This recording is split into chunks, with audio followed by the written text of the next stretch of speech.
Well, the FBI has now sent out a nationwide alert. She vanished after a crash with no trace. On the Maura Murray case, which will help agencies from across the country. No footsteps, no goodbye. Was it a runaway, a crime, or something darker? Better investigate the case. Discover the secrets no one could solve. Crash on the night of February 9, 2004. Maura Murray, a 21-year-old nursing student, vanished after a car crash on Route 112 in Haverhill, New Hampshire. Earlier that day, she had emailed her professors claiming there was a family emergency. There wasn't. Maura had packed her car with clothes, snacks, and personal items, as if preparing for a trip. Around 7 p.m., her car skidded off a rural road and hit a snowbank. A passing bus driver saw her and offered help, but she declined, saying she had already called for roadside assistance, though no record of that call was ever found. By the time police arrived at the scene just minutes later, Maura was gone. Her car was locked. The windshield cracked, airbags deployed. But there was no sign of a struggle, no footprints in the snow leading away, and her belongings, like her cell phone and credit cards, were missing. That crash wasn't just an accident. It was the last confirmed moment anyone ever saw Maura Murray. What happened in those crucial minutes between the crash and the police's arrival remains one of America's most puzzling cold cases.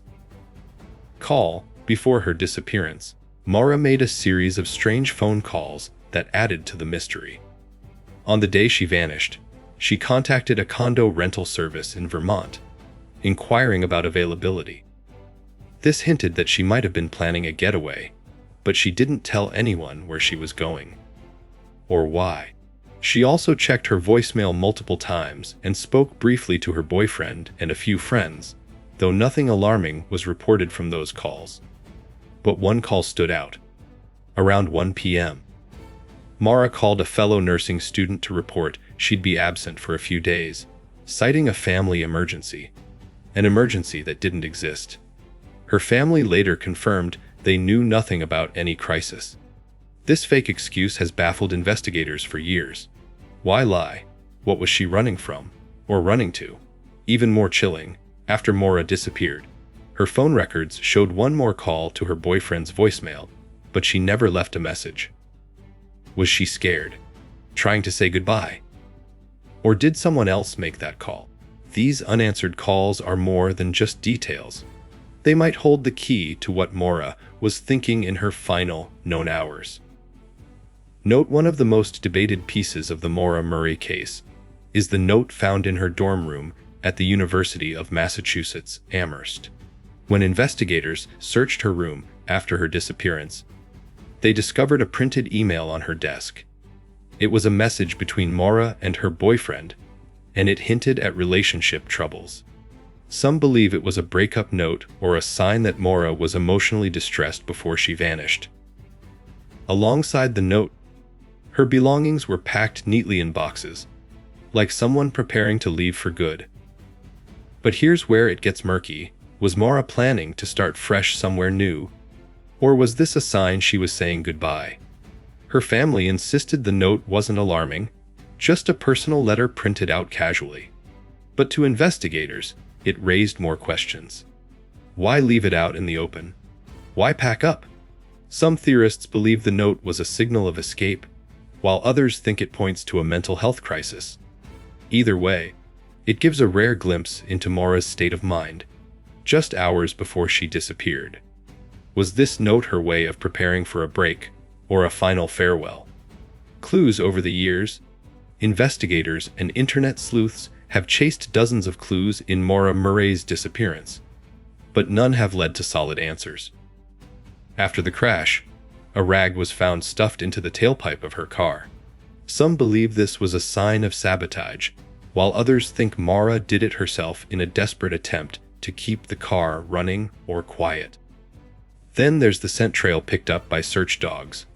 It ended abruptly just 100 yards from the crash site, as if Maura had gotten into another vehicle. But no witnesses reported seeing her leave with anyone. Her credit cards, cell phone, and even her favorite stuffed animal were missing from the car. There was an unopened bottle of alcohol, but other containers were empty, suggesting she might have been drinking. However, no one knows for sure. Later, several online tipsters claimed to have seen her in nearby towns. Others said they spotted a woman matching her description at a gas station or walking along the road. But every lead faded into dead ends. The clues are scattered, conflicting, and often frustrating. Each one paints a different picture of what might have happened, but none give the full story.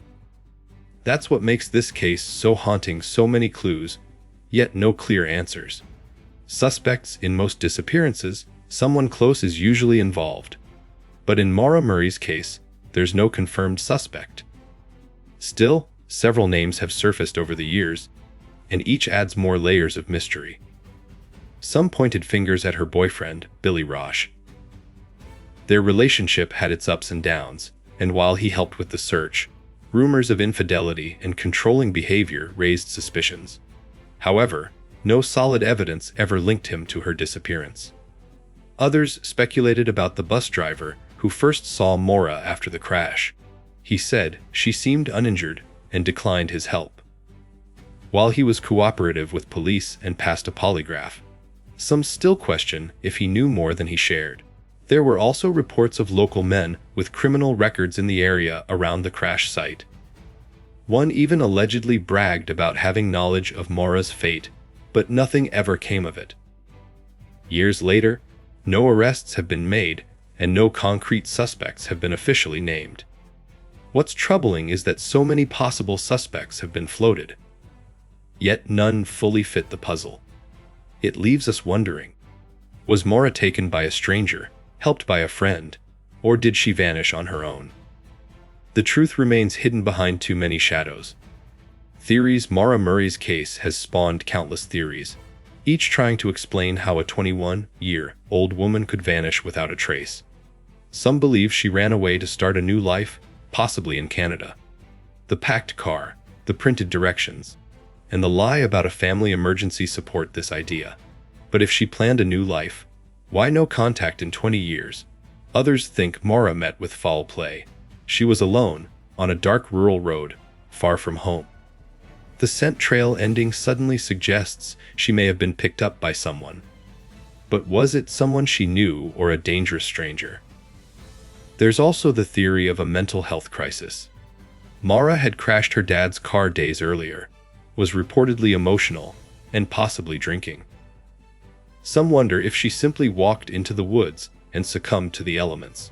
Online sleuths have even suggested a police cover-up, pointing to confusing reports and a lack of solid leads early in the investigation. Others blame human trafficking or a serial killer. Every theory has gaps, yet every one seems plausible in some way. And that's the heart of the Maura Murray mystery. So many roads to follow, yet no clear destination. Each theory only deepens the puzzle. Missing since that night on February 9, 2004, Maura Murray has never been seen again. No confirmed sightings, no new phone records, no messages to her family. It's as if she vanished into thin air.